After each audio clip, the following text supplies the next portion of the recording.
ഒരു competitive exam വിജയിക്കാൻ പരിശ്രമിക്കുന്ന ആളാണോ നിങ്ങൾ? ഇനി വരാൻ പോകുന്ന ഏറ്റവും ഇമ്പോർട്ടൻ്റ് ആയിട്ടുള്ള ഒരു എക്സാമാണ് കേരള അഡ്മിനിസ്ട്രേറ്റീവ് സർവീസ് എക്സാം. ഏതൊരു കോമ്പറ്റീറ്റീവ് എക്സാമും വിജയിക്കുന്നവരുടെ ബേസിക് ക്വാളിറ്റീസ് ഇതൊക്കെയാണ്. Number 1, discipline. ഇത് 100 മീറ്റർ ഓട്ടമല്ല, 3 സ്റ്റേജുകളിലായി ഒരു വർഷം നീണ്ടു നിൽക്കുന്ന ഒരു പരീക്ഷയാണ്. അച്ചടക്കത്തോടെയും ഉത്സാഹത്തോടെയും കൂടിയ ഒരു പഠനം ആവശ്യമാണ്. 2, സ്ട്രോങ് ഫൗണ്ടേഷൻ. സിലബസ് റിലേറ്റഡ് ആയ NCERT, SCERT പുസ്തകങ്ങളിലൂടെ സബ്ജക്റ്റിനെ കുറിച്ചുള്ള ഒരു ഫൗണ്ടേഷൻ ഉണ്ടാക്കിയെടുക്കുക. സ്വയം വായനയിലൂടെ മനസ്സിലാക്കിയെടുക്കാൻ പ്രയാസമുള്ള കാര്യങ്ങൾക്ക് മാത്രം നിങ്ങൾ യൂട്യൂബ് വീഡിയോസിനെ ആശ്രയിക്കുക.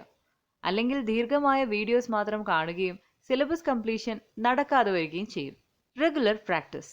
പഠനത്തോടൊപ്പം ചോദ്യപേപ്പർ പരിശീലിക്കുന്നത് ശീലമാക്കുക.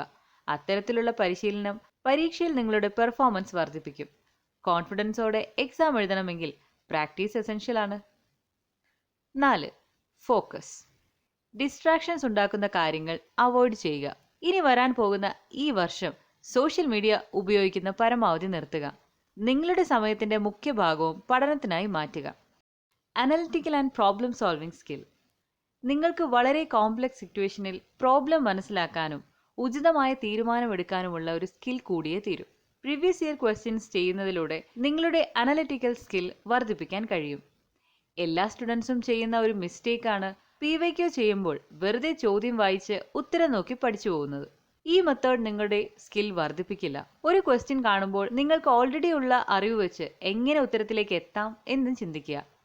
അതായത് ഓരോ ചോദ്യവും നിങ്ങളുടെ നോളജിന്റെ ആപ്ലിക്കേഷൻ ആണെന്ന് മനസ്സിലാക്കുക. ഇത്തരത്തിലുള്ള പ്രാക്ടീസ് നിങ്ങളുടെ സ്കിൽ വർദ്ധിപ്പിക്കും.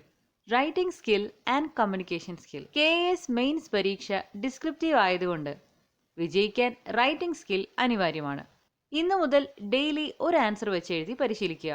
പ്രിലിംസ് എക്സാം വരെ തുടരുക. പ്രിലിംസിന് ശേഷം നിങ്ങളുടെ സ്റ്റഡി ടൈമിന്റെ പകുതി സമയം ആൻസർ റൈറ്റിംഗിനായി മാറ്റിവെക്കുക. ഇന്റർവ്യൂവിൽ നിങ്ങളുടെ ആശയം വ്യക്തമായി പറയേണ്ടത് അനിവാര്യമാണ്. അതുകൊണ്ട് കമ്മ്യൂണിക്കേഷൻ സ്കിൽ വർദ്ധിപ്പിക്കാനുള്ള പരിശീലനങ്ങളും തുടരുക.